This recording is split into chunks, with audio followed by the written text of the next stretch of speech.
sort of late in the day, just as the sun was getting low. And we stayed in Reeth, which apparently was often used as a set for that TV show. They often filmed here. It's a pretty little village too. And we keep going. Today we're going to go to Richmond, which would be the biggest town we would hit on the walk. The nice thing about England too is that the churches are usually unlocked. So every time you go through a little village, it pays to poke your head in the church because they're all very interesting memorials on the wall. It tells you a bit of history. So many of these churches are Norman churches, so they go back to 1066. This one was interesting because they still had the old box pews from the 18th century. So it was very common for families to have a box pew like this that they would own. Basically, it would be the family pew. But most churches now have gotten rid of this and they just have benches. But this one still had the old ones. We're coming down into Richmond now. You kind of see in the middle of the picture the city of Richmond. Richmond's big enough that it has a castle and a cathedral. So it would be the biggest town that we would go through on this walk. There were lots of restaurants. It was a very popular place for tourists. This is the cathedral square. I had to take a picture of this because there's an old Rolls right there in the middle. Unfortunately, this is where I would leave my group because they'd all planned a rest day in Richmond, but I had to keep going because I had to get back to work. So I was off on my own the next day. There's Richmond Castle, and this next stretch of the journey was the longest. I think it was 36 kilometers, and it was completely flat. So once we left the Yorkshire Dales and out of the hills, we're now walking across completely flat farmland. Not terribly interesting, and that's, I guess, why they make it one long day. This is a little village that we went through, but I took a picture of the monument in the churchyard because it's a monument to a man named Henry Jenkins, who apparently lived to be 169 years old. So I thought that was pretty good. And I stopped for lunch in a little town called Danby Wisk, and as I was sitting there on the bench eating my sandwiches, these folks emerged from the pub and started doing their dance. It was a local Morris dancing club, and they let me watch while they performed a couple of the dances.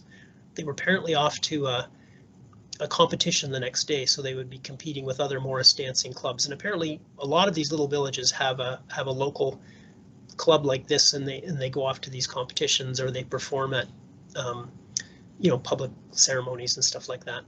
It all looked a little wacky though. It was something like a dance out of Monty Python. And this is Ingleby Cross, the place that I stopped for the day. But you can see the next day I would be going back up into a hill, because beyond this you get into the North York Moors. So again, it's really high rolling territory. There's the church in Ingleby Cross and the manor house. And this was really interesting. As I was climbing the hill, I passed hundreds and hundreds of pheasants just walking along the road. And I realized they'd all gotten out of an enclosure to one side of the road because a lot of pheasants and grouse are raised around here for hunting. And it was hunting season, as I soon learned. You started to hear guns going off all around you. Oh, I'm going to go back one, sorry. And that was a view from the top. So once I climbed to the very top of the escarpment, the picture on the right, I'm looking back the way I walked the day before. So you can see the sort of pale blue hills in the background. Those are the Yorkshire Dales. And so right at the bottom of them would be Richmond. And then that flat bit was what I'd walked the day before. So it was a great place if you're a cyclist, kind of boring if you're a walker. On the top of the moor, it looks like this. And the pile of stones there was actually an old chieftain's grave, apparently some 2,000 years old, they estimate. So you walk past a lot of interesting old things like this. And I stopped for lunch on the top there on the moor, and the local paragliding club decided it was a great day for paragliding. So these guys humped all that stuff up to the top of the hill on their backs and then assembled their paragliders and just ran and took off. And then they were zipping back and forth above my head as I ate my sandwich. So it was quite a lovely sight. As you're walking across the moors, you occasionally come across these really ancient sort of markers, and people figure they were probably boundary stones at one time for fields, but they're really ancient. The one on the right is called the face stone, and you can sort of see a face there. The one on the left is called the hand stone, and it's kind of hard to imagine, but at the top there's a hand with the thumb pointing up and all the fingers pointing to the right. So it's sort of being held across the top of the stone.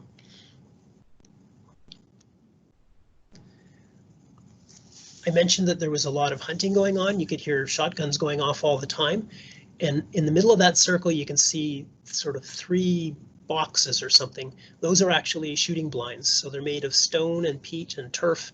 And the hunters pay to come on these things. They pay thousands of dollars to come and stand in those blinds while other men walk across the field waving flags and scaring up the grouse and flying towards them, and then they stand up and shoot. And apparently for farmers in this area, it's this time of year, it's a very lucrative sort of form of income. So there's a lot of, I passed a lot of these little blinds, and they're all owned and they're all numbered, and you have to rent them for the day.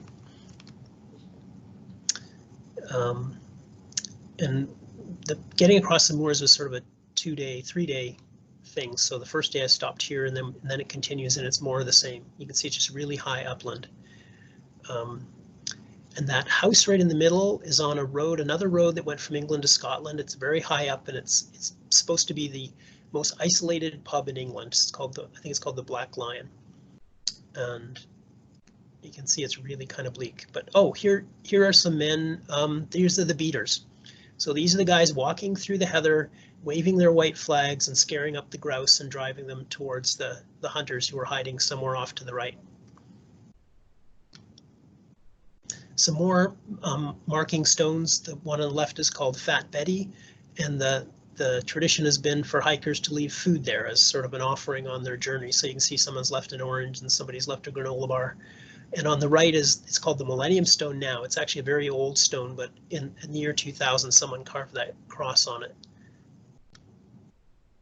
More of the moors. This is an old barn that's been converted into sort of a lodge for hunters, but I stopped here and had my lunch on the very convenient stone bench. But you can see the weather's great now. I've had some days of really bad rain, but most times it was like this. It was really clear and nice.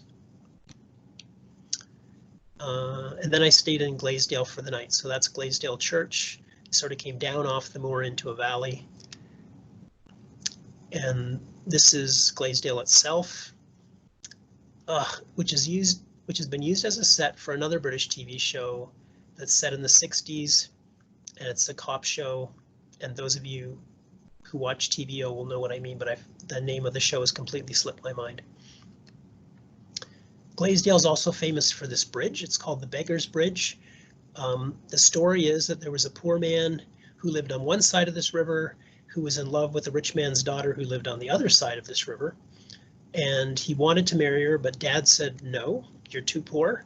So he ran off to sea, joined Sir Francis Drake, became a privateer in the West Indies, came back to England with lots of money, bought a place in Hull, bought a lot of boats, and became a bit of a fleet shipping owner, was eventually the mayor of Hull, and of course he got to marry his girl who waited for him.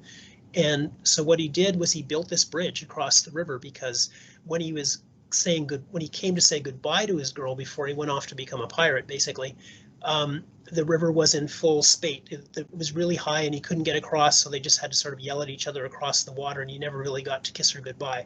So when he came back with all of his money, he built this bridge, and it's called the Beggar's Bridge, and the idea being that lovers would never be separated again. It's a great story. I don't know how much of it is true. And this is my last day.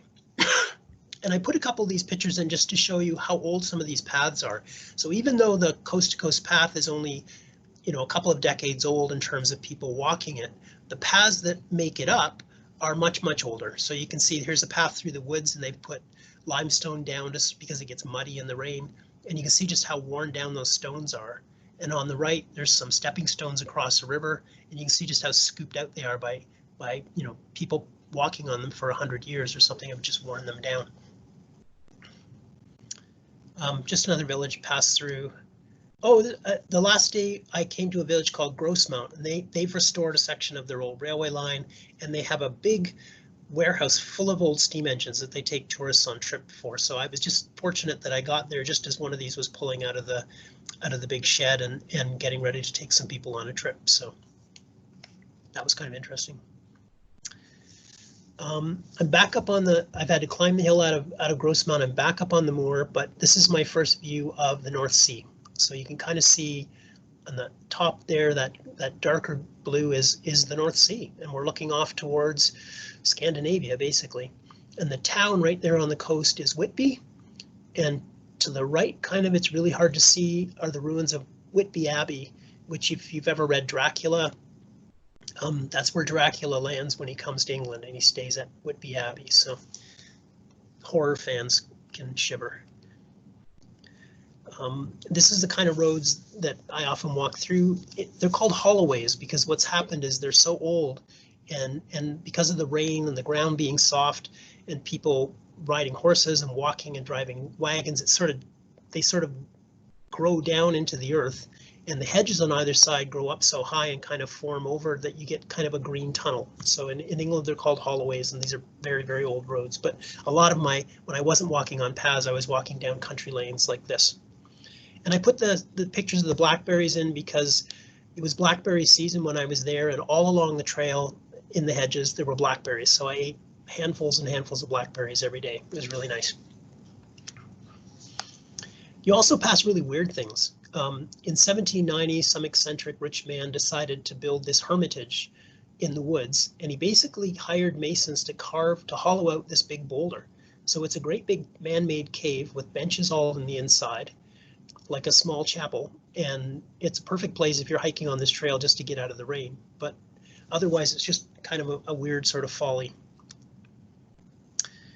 And this is the last bit of the moor I would cross, and you can see in a foggy day, it would be easy to get lost because the paths aren't very well marked across the moor. But that's the sea in the distance. And then this is the coast when I finally reached it. And the path then follows the cliff edge for about 5 kilometers, I think. And you finally arrive at Robin Hood's Bay. And that's the village of Robin Hood's Bay on the left. It follows a river that goes down to the water. It's a very tight sort of little valley, and you can see that the village itself is very narrow, and the road going up from the beach is very steep. It's a tourist attraction. It was full of tourists the day I was there, and lots of places, restaurants and places to stay. And that's the end. So I walked down to the shore, put my foot in the water, tossed my rock out into the North Sea, and then I had to head back to work. But it was a great trip.